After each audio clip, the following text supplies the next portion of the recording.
Former fighter, now promoter Oscar De La Hoya says his fighter Canelo Alvarez, as he prepares for Gennady Golovkin, he's never seen Canelo quite this angry. Stay tuned.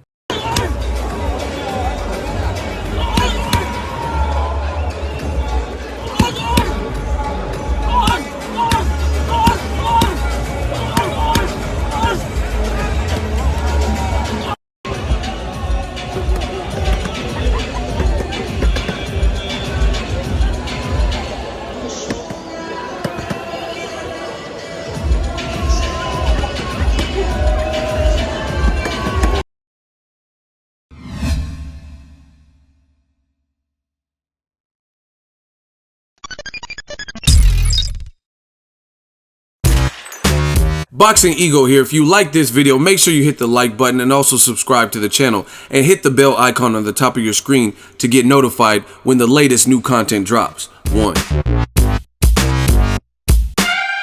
What up, fight world? It's your boy Ego and I'm back with some more boxing. Make sure you smash the like button. Also subscribe to the channel for the latest and greatest in boxing. If you want to become part of the gang notification gang, please hit the bell icon. Shout out to the super chats, channel donations, the Venmo donations, and the Patreon family. We working. Now, promoter Oscar De La Hoya, he's gearing up for a big event, September 15th. It goes down. Also go to the Box Fan Expo. You can purchase tickets from me directly. Just click on the link. There's going to be a ton of fighters there, and it's the morning of September 15th before the fight. So it's a great event. I went there last year. Check it out. Link in the description if you want to purchase tickets to the Box Fan Expo in Las Vegas. Now, as far as the fight, De La Hoya says that Canelo really has something to prove, and he's never seen Canelo quite this mad. This is what De La Hoya said in his recent interviews promoting the fight. They just did a public workout. De La Hoya says this, and I quote, "This fight is something different. This fight is personal. I've never seen Canelo so angry. He really wants to knock Golovkin out. As a promoter, I want to see him knock Golovkin out. This fight is very important for Mexican people. This is a Mexican date, and I'm excited we can bring the fans an exciting and memorable event during a Mexican Independence Day weekend." Coming from Oscar De La Hoya. So that's what he has to say regarding this fight. Listen, I think as we get closer to the actual fight date, the tensions will rise. You know, as we get closer to all the big fights coming up. Danny Garcia, Sean Porter, I think is going to get more tense on fight week. Same thing with Canelo versus Triple G too. These guys have been disciplined. It's a big fight, a lot riding on it. These are championship fights, elite level fights in those divisions. I'm looking forward to it. Now, I will admit, at first, I thought this was just like when they were saying Canelo lost all respect and he don't like Golovkin's team and it's personal now and it's bad blood. I thought it was just to sell tickets, but I think it might actually be true now. You know, I think this is bad blood. I'm not going to say bad blood like Oscar De La Hoya versus Fernando Vargas because that was a little bit different. They were, I think, closer and cool friends. And then, you know, it just went south and went sour. But even though Canelo and Triple G knew each other, I don't think they were ever really, really tight like that. That's just my personal opinion. I don't know. But I think he doesn't really like him because you have to put yourself in the mind of Canelo.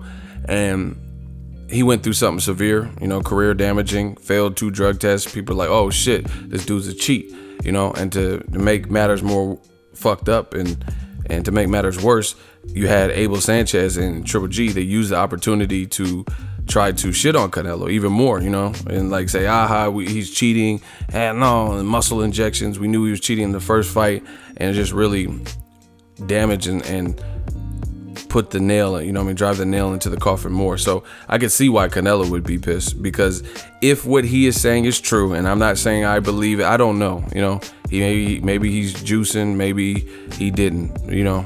At this point, it doesn't sound like we're gonna get any kind of closure, because what happens behind closed doors, all we know is he failed a drug test. So you could say he failed.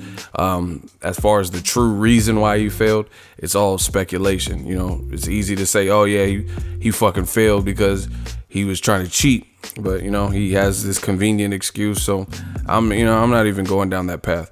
And part of that is because this, you know, Golovkin saying Canelo's fake, and if you support Canelo, you're fake and stuff. But I look at it like this: why is Golovkin? There's a stacked middleweight division. Instead of Billy Joe Saunders and Demetrius Andrade fight, why didn't you fight before the WBO ordered that? You know, why didn't you fight one of them? Jamal Charlo, to my knowledge, doesn't have an announced dance partner. Why didn't you fight him? Why didn't you give Daniel Jacobs a rematch before Sergey Derevyanchenko? So if somebody's fake and you're going to call fans fake for supporting Canelo, then why are you chasing the money fight? Why are you fighting the guy that is so embarrassing to the sport and he's such a cheater? You know, why did you not fight Derevyanchenko? You know, instead fight Vanes Martirosyan if somebody's fake and, you know, that's how you feel. That doesn't make sense to me. Because the IBF actually ordered you to fight Derevyanchenko and you skipped out on that, you know, just probably because you didn't want to ruin your chances, have an okay or not so stellar performance before the Canelo fight. You know, you didn't want to go in there with a guy who could puzzle you or potentially beat you or make you look not as sensational. That's why you picked Vanes Martirosyan coming off a 2-year layoff at 154 pounds. So I don't really believe when I hear Triple G's team talk from the moral standpoint, because realistically speaking, if you were really disgusted by, like, you just want to clean up the sport and rid the sport of cheating. I'm not saying they approve of somebody cheating or failing a drug test, but at the end of the day, you still pursued this fight over a lot of other fights that could have been options that people would like to see you fight. So to me, you obviously are willing to still go through with it. So how angry are you really? You know, why don't you take a stance and say, you know, fuck Canelo. He's a cheater. I don't want to fight cheaters. I don't want to invest my time. I want to prove my worth. I want to be the man in the division. I want to get that IBF belt back. I want to challenge Billy Joe Saunders for the WBO instead of chasing the money fight and saying, hey, I'll take 50-50 only, and then lowering it to 45 and all that, you know? So that's my thought. But it looks like they generally don't care for each other. And again, it's probably because of trash talk. Abel Sanchez has had a lot to say. Canelo's a fake Mexican, not true Mexican style. He ran, you know? So I think Canelo's he's not too much of a talker. So I think he's just annoyed with all the banter and what Team Golovkin has done. And I'm sure Team Golovkin's annoyed. I mean, the first fight got fucked up in May, and Canelo failed a drug test. So everybody's annoyed. September 15th, they will settle it. Let me know what you guys think. Drop your thoughts in the comment section. Make sure you smash the like button as always. Hate, comment, and subscribe. Till next video, it's Ego signing off. So if you enjoyed this video and want more content like this on the channel, you can show your appreciation by going to the PayPal donate button or the YouTube support button. And you can donate any amount that you feel is equivalent to the value of this video. Much more to come. Thank you guys for your support. Boxing Ego, the future of boxing.